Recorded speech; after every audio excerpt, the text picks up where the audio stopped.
Robert Aldridge, who is a former Lockheed engineer. Well, my testimony would have covered the nature of the Mark 12A warhead, what it is intended for. Speak up. Speak up. My testimony would have covered the nature of the Mark 12A warhead and what it is intended for. These MX missiles, Minuteman III missiles equipped with Mark 12A warheads are likely to accomplish exactly what they're advertised to prevent. They're likely to cause a Soviet strike, and they're likely to cause World War III. And in this sense, I can only conclude, after 24 years of designing missiles and reentry vehicles and researching these, that these are first-strike nuclear weapons. Thank you, Bob Aldridge. Next we have George Wald, who is the winner of the Nobel Prize in 1967 for biology and is also a member of the Executive Committee of the Federation of American Scientists.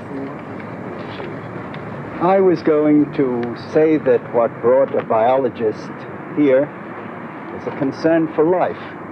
Life has never been as threatened in the entire history of this planet as it is at present. The situation can be put to you very plainly and clearly. The present stockpiles of just the so-called strategic nuclear weapons, those are the big ones, more or less in the megaton, 1 million tons of TNT range. The present stockpiles in the United States and Soviet Union add up to the explosive force of about 16 billion tons of TNT. There are about 4 billion people on the Earth. That means 4 tons of TNT for every man, woman, and child on the Earth. In addition, both sides have already stockpiled tens of thousands of so-called tactical nuclear weapons and have already stockpiled the material for hundreds of thousands more. So I better tell you what a tactical nuclear weapon is. The bomb that in a moment leveled the city of Hiroshima, and by the end of that year, 1945, had killed 140,000 people, rates in the present nuclear arsenals as a rather small tactical weapon.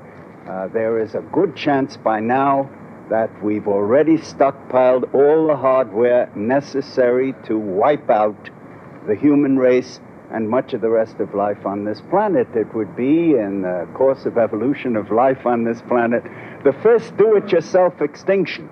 I would have testified as to the relevance of international law to the defense that these 8 individuals are trying to make in the court. Particularly the essence of their beliefs that led them to do what they did was the feeling that the kind of nuclear weapons and the kinds of nuclear policies that the United States government is currently pursuing violate international law and violate the kinds of principles that were established at the Nuremberg judgment by which individuals are responsible for their acts in relation to international law.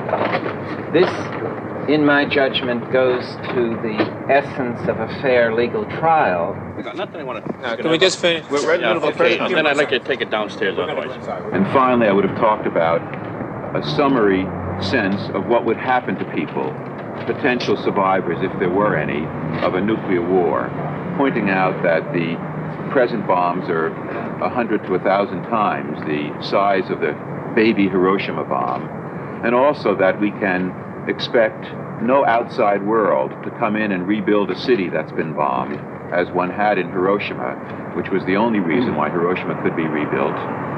And finally, that when people talk about what it would be like to survive a nuclear war for those few survivors, if any, and they say, as a number of world leaders have said, the survivors would envy the dead, even that doesn't go far enough.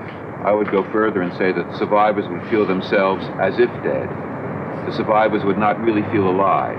They would be essentially immobilized, stunned, living less than a half-life.